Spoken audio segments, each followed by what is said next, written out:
You ask Tiger to solve. This deals with linear equations with one unknown. The final result is x equals -2. Let's solve it step by step. Group all constants on the right side of the equation. Subtract 8 from both sides. Group like terms. Simplify the arithmetic.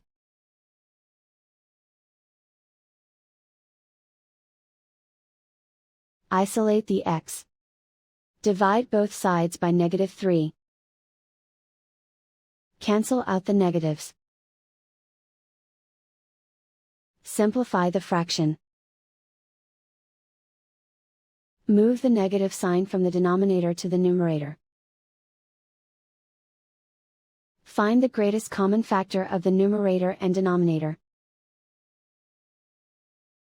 Factor out and cancel the greatest common factor. And so the final result is x equals -2.